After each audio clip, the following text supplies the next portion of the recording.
हाल स्थिति अब उपेंद्र कुशवाहा जी का हो गया है। उपेंद्र कुशवाहा जी जो बीजेपी के लिए सब कुछ किए, पार्टी से बगावत किए, पार्टी के साथ जो है विश्वासघात किए, समाज के साथ विश्वासघात किए, और अब वो उनको जो इच्छा लेकर के गए थे बीजेपी, जो उनको प्रलोभन दिया था वो तो खत्म कर दिया। इसके पहले चिराग पासवान का देख लीजिए, घर से परिवार से लेकर के हनुमान बनते रहे और सब कुछ उनका खत्म हो गया। तो मुकेश सहनी का स्थिति है ही है। बीजेपी किसी के साथ नहीं है, जब वो जदयू के साथ पीठ में छुरा बोक सकती है तो और किसी के क्या है। और जहां तक सम्राट चौधरी की बात कर रहा हूं, मैं रिकॉर्ड के साथ कह रहा हूं कि सम्राट चौधरी, आज मार्च है, मार्च में आप देखिए अगला मार्च तक मीन्स कि जो चुनाव होगा उसके बाद रिजल्ट लोकसभा का आएगा, ये स्वतः इस्तीफा दे देंगे, क्योंकि बीजेपी का जो प्रदर्शन रहेगा बिहार में वो निराशाजनक रहेगा। जो नमस्कार, आप देख रहे हैं सिटी पोस्ट और मैं हूं अभिषेक मिश्रा।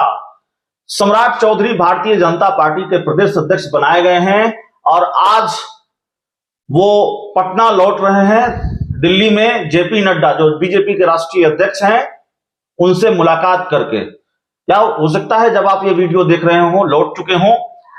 बड़ी खास तैयारी है सम्राट चौधरी के स्वागत की। पटना को पोस्टरों और बैनरों से पाट दिया गया है और सम्राट चौधरी का ऐसा स्वागत, सम्राट चौधरी का प्रदेश अध्यक्ष बनाए जाना जेडीयू के लिए कितनी बड़ी चिंता की बात है, इसको समझने की कोशिश करेंगे। जेडीयू के नेता राजेश तिवारी हमारे साथ हैं।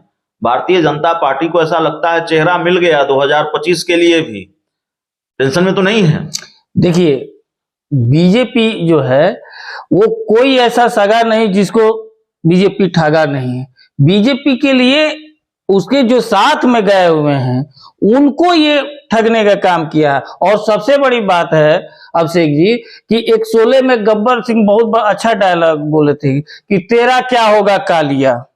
वही हाल स्थिति अब उपेंद्र कुशवाहा जी का हो गया है। उपेंद्र कुशवाहा जी जो बीजेपी के लिए सब कुछ किए, पार्टी से बगावत किए, पार्टी के साथ जो है विश्वासघात किए, समाज के साथ विश्वासघात किए, और अब वो उनको जो इच्छा लेकर के गए थे बीजेपी, जो उनको प्रलोभन दिया था वो तो खत्म कर दिया। इसके पहले चिराग पासवान का देख लीजिए, घर से परिवार से लेकर के हनुमान बनते रहे और सब कुछ उनका खत्म हो गया। तो मुकेश सहनी का स्थिति है ही है। बीजेपी किसी के साथ नहीं है, जब वो जदयू के साथ पीठ में छुरा बोक सकती है तो और किसी के क्या है। और जहां तक सम्राट चौधरी की बात कर रहा हूं, मैं रिकॉर्ड के साथ कह रहा हूं कि सम्राट चौधरी, आज मार्च है, मार्च में आप देखिए अगला मार्च तक मीन्स कि जो चुनाव होगा उसके बाद रिजल्ट लोकसभा का आएगा, ये स्वतः इस्तीफा दे देंगे, क्योंकि बीजेपी का जो प्रदर्शन रहेगा बिहार में वो निराशाजनक रहेगा।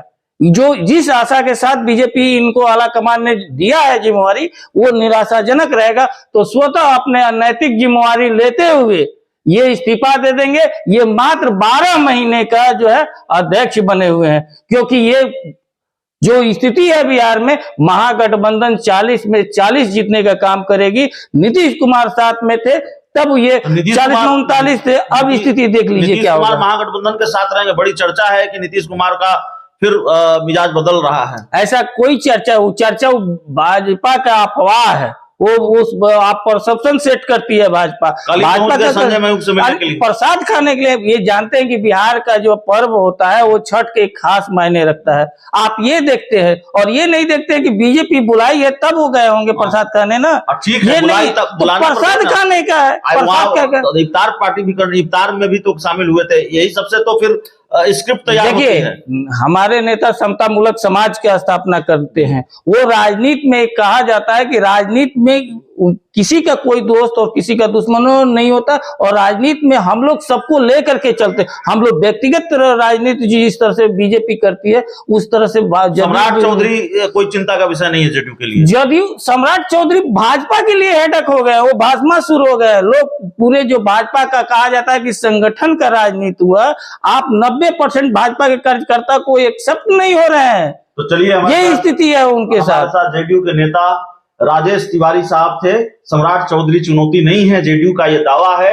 भारतीय जनता पार्टी तो कम से कम सम्राट चौधरी को महागठबंधन की चुनौती बनाकर उनको पेश करना चाहती है, आगे रखना चाहती है, साफ तौर पर दिख रहा है। बहुत बहुत धन्यवाद।